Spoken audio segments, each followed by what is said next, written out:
देशात रस्ते आणि महामार्ग विकासासाठी सदैव सक्रिय असलेले केंद्रीय रस्ते वाहतूक मंत्री नितीन गडकरी सध्या एका अफवेमुळे चर्चेत आलेत। नुकत्याच एका अफवेमुळे गडकरी चांगले संतापले असून त्यांनी या प्रकरणावर कठोर प्रतिक्रिया दिली आहे।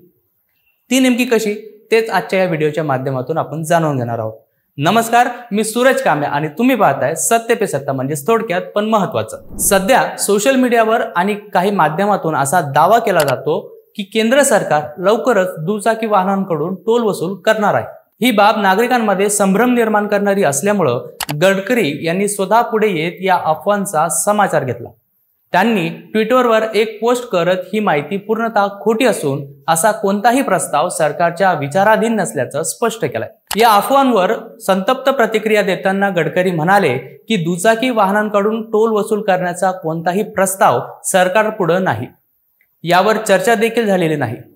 काही माध्यमांकडून अशा प्रकारच्या बातम्या देणं म्हणजे जनतेमध्ये अकारण गोंधळ निर्माण करणे आहे। हा निव्वळ खोडसाळपणा असून तो वेळीच थांबवावा अशी विनंती देखील गडकरी यांनी केली आहे। त्यांनी स्पष्टपणे सांगितलं की सध्या आणि पुढील काळात दुचाकींवर टोल लावण्याचा कुठलाही विचार नाही, त्यामुळे जनतेने अशा अफवांवर विश्वास ठेवू नये असे आवाहनही त्यांनी यावेळेला केलंय। या पार्श्वभूमीवर गडकरी यांनी चारचाकी वाहनांसाठी एक मोठा निर्णय घेतला।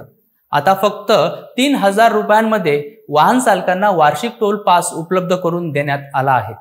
यामुळे वारंवार टोल भरण्याचा त्रास आणि खर्च दोन्ही कमी होणार आहे। हा टोल पास राष्ट्रीय महामार्गावर लागू असून अनेक प्रवाशांना याचा फायदा होणार आहे। नितीन गडकरी हे महाराष्ट्रातील सार्वजनिक बांधकाम मंत्री असताना त्यांनी सर्वप्रथम टोल संकल्पना प्रत्यक्षात आणली होती।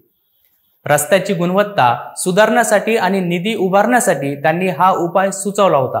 त्याच माध्यमातून कोट्यवधी रुपयांचा निधी उभारला गेला आणि रस्ते, उड्डाणपूल यांचा भव्य जाळं उभं राहिलं। त्यांच्या नेतृत्वाखालील अनेक मोठ्या कंत्राटदारांनी महामार्गामध्ये गुंतवणूक केली आणि देशभर रस्त्यांची झपाट्याने प्रगती झाली। त्यामुळे वाहतुकीचा वेग वाढला, वेळ आणि इंधन वाचू लागलं। पण या व्यवस्थेमुळे काही ठिकाणी जनतेला अडचणींचा सामना करावा लागत आहे, हेही तितकंच खरंय।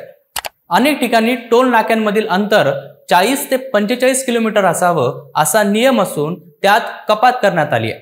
काही भागात तर 2 टोल नाके केवळ 20 किलोमीटर अंतरावर आहेत, त्यामुळे वाहन चालकांचं आर्थिक नुकसान होत आहे। याच मुद्द्यावरून विरोधकांकडून टोल घोटाळ्याचे आरोपही गडकरी यांच्यावर केले जातात। काही मार्गांवर वाहनांची संख्या जास्त असल्याचं कारण देत टोल नाक्यांच्या जागाही बदलल्या जात आहेत, यावरही अनेक टीका होताना दिसून येते। या सगळ्या पार्श्वभूमीवर गडकरी यांनी नागपूर जिल्ह्यातील 2 टोल नाक्यांविषयी तातडीनं निर्णय घेतला। रामटेक तालुक्यातील मनसर टोल नाका पुढे हलवण्यात आला, मात्र सावनेर तालुक्यातील पाटण सावंगी टोल नाका अद्यापही जुन्याच ठिकाणी आहे। गडकरी यांनी 5 वर्षापूर्वी सावनेर विधानसभा निवडणुकीदरम्यान या टोल नाक्याच्या हटवण्याचे आश्वासन दिले होते, परंतु प्रत्यक्षात अद्याप त्याची अंमलबजावणी झालेली नाही।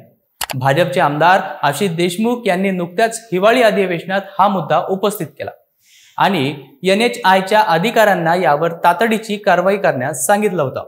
नितीन गडकरी यांनी काही दिवसांपूर्वी केलेलं एक विधान सध्या चर्चेचा विषय ठरत आहे, ते म्हणजे टोल का खेल मैंने शुरू किया और मैं ही बंद करूंगा, असं त्यांनी एका कार्यक्रमात म्हटलं होतं। हे विधान त्यांनी जनतेच्या भावना ओळखून केल्याचं मानलं जात आहे। यातून टोल व्यवस्थेतील पारदर्शकतेची गरज, सुधारणा आणि जनतेच्या हिताचं भान दिसून येतं। नितीन गडकरी हे राजकारणात स्पष्ट वक्तेपणा आणि कृतिशीलतेसाठी ओळखले जातात। अफवांवर त्यांनी दिलेला प्रतिसाद ही केवळ राजकीय भूमिका नसून जनतेच्या हिताचं रक्षण करण्याचा प्रयत्न आहे। दुचाकींवर टोल लागणार नाही असा स्पष्ट संदेश त्यांनी दिलाय, त्यामुळे नागरिकांनी अशा अफवांवर विश्वास ठेवू नये। चारचाकी वाहनांसाठी सुलभ आणि किफायतशीर टोल पास योजना आणून त्यांनी एक सकारात्मक पाऊल उचललंय, मात्र टोल नाक्यांवरील असंतुलन, अकार्यक्षमता आणि तक्रारींचे निराकरण होणे अत्यावश्यक आहे। आगामी काळात टोल व्यवस्थेतील सुधारणांकडे आणि गडकरींच्या धोरणात्मक निर्णयांकडे सर्वांचं लक्ष लागलं आहे। तुम्हाला या संदर्भात काय वाटतं कमेंट करून नक्की कळवा आणि अशाच माहितीपूर्ण व्हिडिओसाठी पाहत राहा सत्य पे सत्ता, म्हणजे थोडक्यात पण महत्त्वाचं।